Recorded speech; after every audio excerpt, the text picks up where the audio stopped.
All right, hello everyone. My name is Aman Master. Today we have with us Gabriela.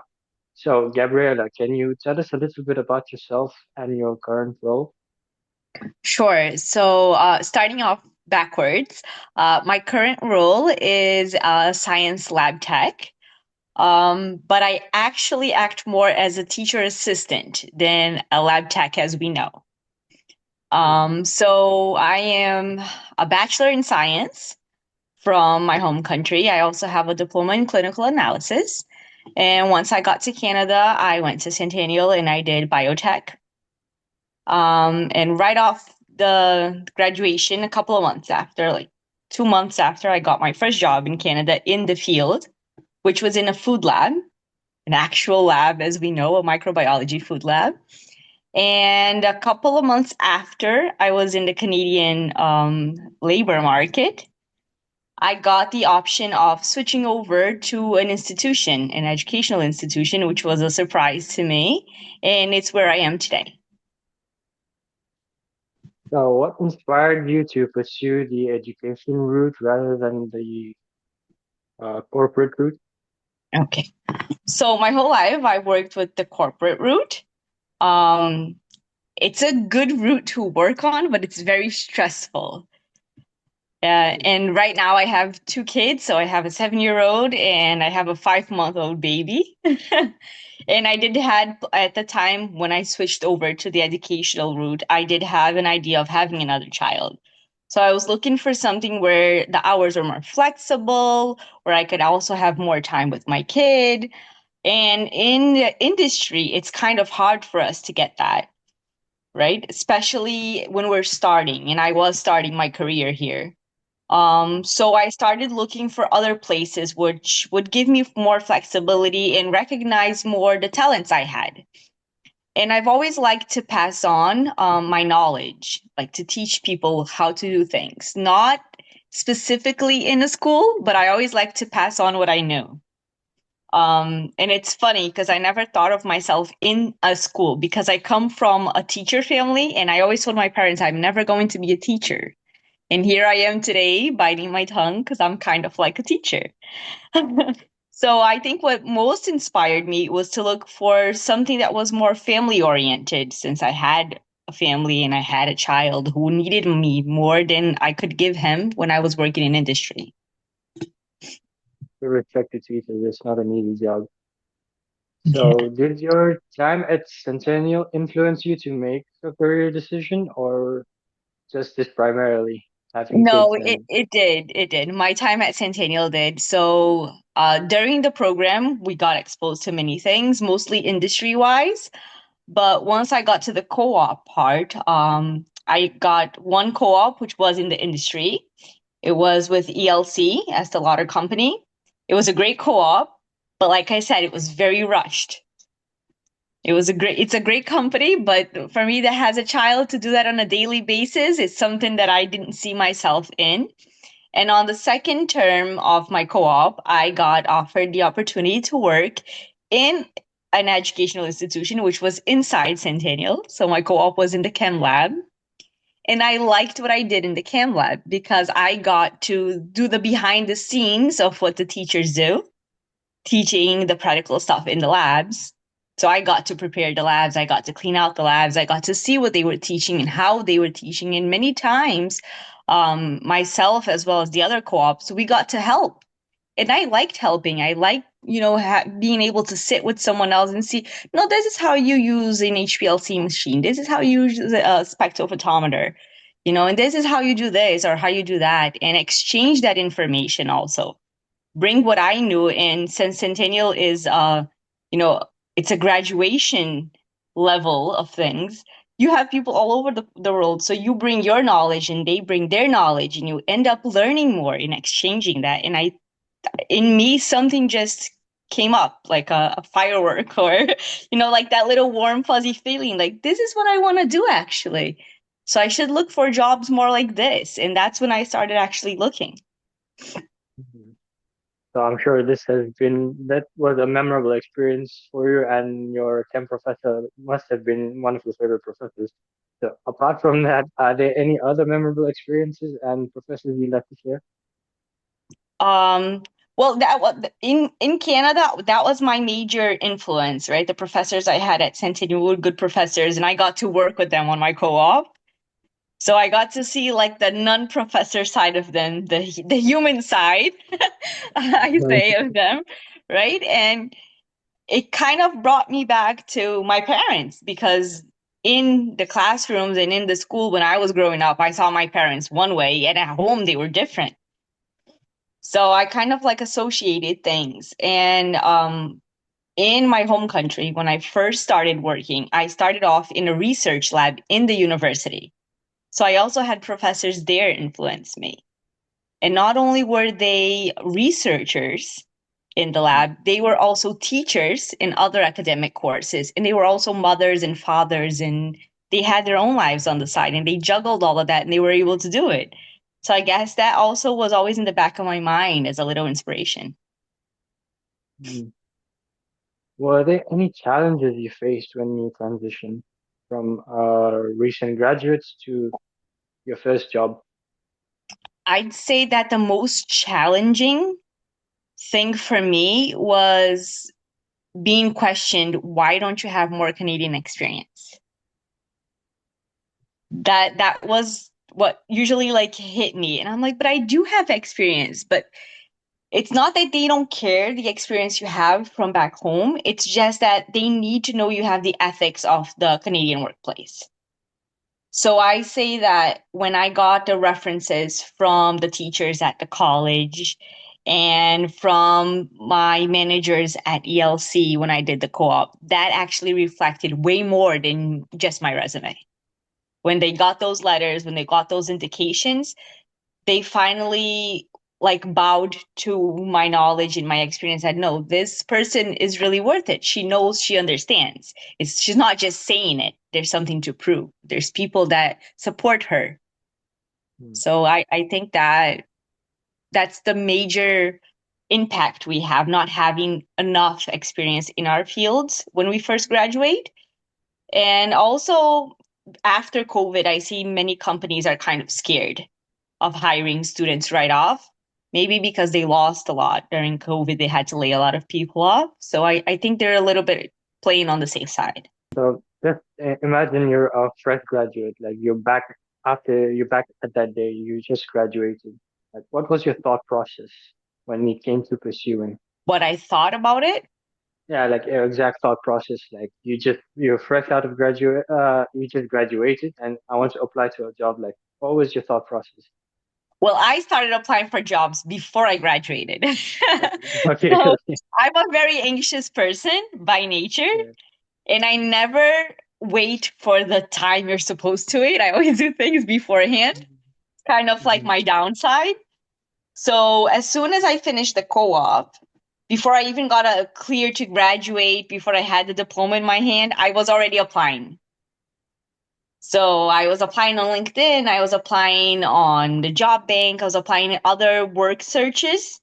I Googled it, I put where do you find biotech jobs, lab technician jobs, lab technologist jobs, jobs in a lab, and all of these things came up and I just kept on applying. I did my resumes.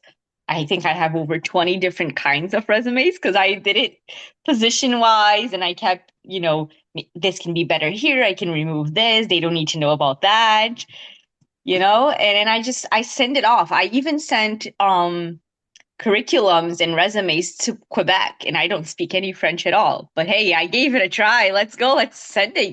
Maybe they will call me. So I think I send it to other provinces out of Ontario. I send it to BC. I send it to Alberta.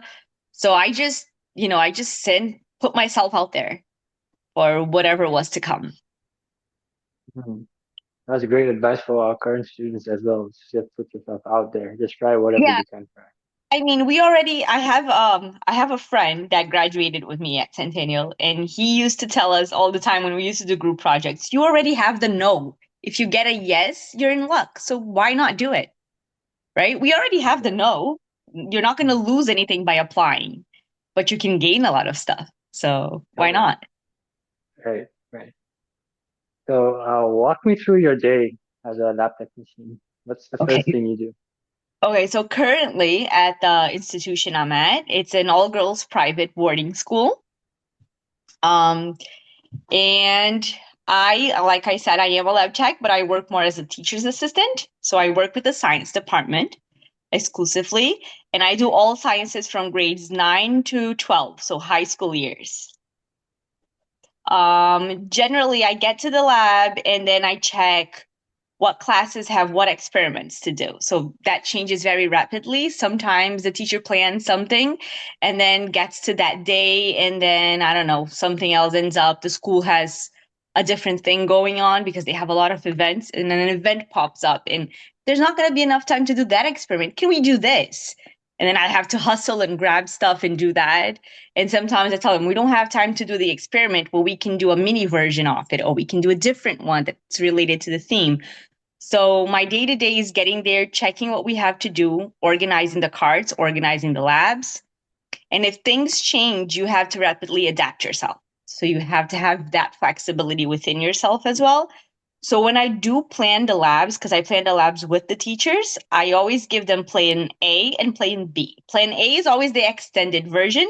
Plan B is always the short version, the mini version, the version you can kind of do it if you don't have time.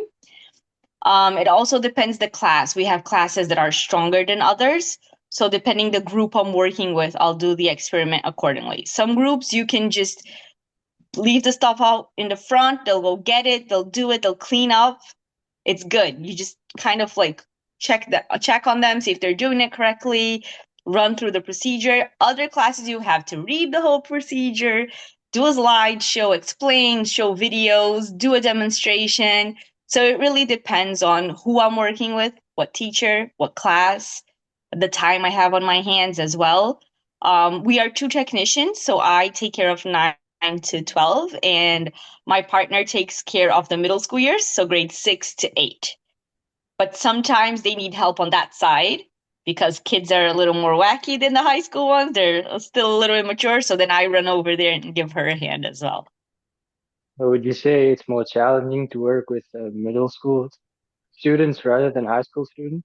Definitely. I wouldn't change the high school students for anything when it comes to the middle school, especially like grade sevens. They're very immature still, they're still learning. And then they're on the middle school ages. They're on that age that they don't want to be considered a child, but they're not an adult yet, and they think Right. they know, but they don't know. So it's really challenging. And at least the school I work in, since it uses an IB system, which is an international baccalaureate. For those who know, it's like you choose a specific courses depending on what you want to become. So the people I have in the labs, at the science labs, they already want to be doctors, nurses, engineers.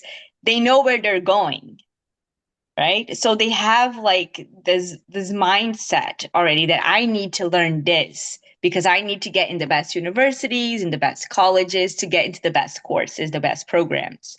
So they kind of pay attention. It's like you're in college or university. They really do it because they want to.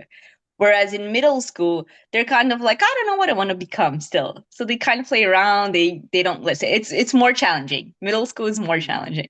Like, what were some skills you learned at Centennial that helped you during your first few months as a lab technician? Okay. Um, well, some of the lab skills that I learned there with working, for example, with the HPLC machine and the spectrophotometer and the different kinds of balances and scales we have. That's something I learned in practice during class and using pipettes and different systems like that. And during the co-op, the fact that you had to clean the equipment and you had to calibrate equipment, that became very handy once I became a lab tech, especially in the school where I work today, because I do everything. So I have to do the preventative of the equipment. And I learned that during my co-op. I didn't know that beforehand. So I guess that's the thing I most learned. And when you're talking about like the theory and when you're talking about people wise, I learned to deal with different people from different backgrounds that have different challenges than I do, that work and think a different way than I do. And I brought that into the workplace as well. What advice would you offer to our students, our current students? I would say if you know where you're going, if you have a clear idea of what you want, just go for it. You will receive a lot of no's. The road is very tempting, it's very challenging, but I say don't give up. Don't give up. It's hard. It's really hard. It's frustrating. Sometimes you think, what am I doing? Why did I do this? Why didn't I do something else? But once you hit the place where you really want to be at, I say it's very gratifying. And for those who are lost and who don't know exactly what field they want, just, do a general lab tech. I don't know, comb it out, stretch out, see all the options you have and see which one most stands out for you, which one you see yourself in 5 years, for example. Right. And you don't have to think so long term because our lives change so rapidly today and the world changes rapidly today. So I believe everyone has to have a little bit of flexibility and adaptability in order to survive out there. Um, but I would say that if you don't know where you're going, see the options you have, see where you might fit in best, where your skills are mostly valuable, where you can do and feel more comfortable. And if you know where you're going, don't give up. Are networking and mentorship very significant when you're pursuing jobs? Definitely. I think the more people you know, the better chances you have. The better chances you have of finding a place you like, the better chances you have of finding a place where you're valued and you're respected, and the better chances you have of getting a job, period. I mean, the more people you know, the more people will indicate you, the more people will say, hey, there's a job in the place where I work and they're contracting right now. They're hiring temporarily. And I'd say, even if it's just like a temporary job for, I don't know, 2, 3 months and you don't have any other prospects, go for that one. Maybe it's for 3 months, but they will see how good you are and they will want to keep you. Or they will remember you when they have an opening and they'll call you back. So I'd say just, connect with everyone and anyone you can from your field, the people who already graduated, people who are there, people who are planning on becoming biotech students, because you think, oh, they don't have anything to offer. I'm done with the program. But they might know people you don't know. And the fact that you talk to them, you're going to be helping them and they're going to be helping you. Is there anything else you'd like to share with our students? Don't give up. I mean, as an international student, I know it's hard, it's expensive. Um, don't give up. And if in the end you have to go to another program after you finish biotech, but you think another field is right for you, and you can maybe mix and match those fields, go for another certification. Knowledge is never too much. That's my opinion. I mean, I have 3 degrees right now. And I do plan after receiving the PR, because it is expensive to pay as an international student, but I do plan on after receiving PR to go back to school and get a teacher's diploma because the education to me Awesome. became so important. Right, right. So That's I'd say, interesting. and I can mix and match, right? I have my science diplomas, and right now I'm acting as a lab tech slash teacher's assistant, but I don't have a teacher diploma, and I like to act more as a teacher. So why not go back? Right. Great. That will be all for the questions. Thank you again very much for participating in this initiative. It really means a lot that you took some time out of your very busy schedule just to attend this interview. Oh, you're welcome. Anytime you guys need, and if anyone wants to connect, you guys can just look me up at LinkedIn and I'll accept your invites. Definitely, definitely. Thank you so much, Gabriela. I hope you have a very nice day. You too. Thank you so much.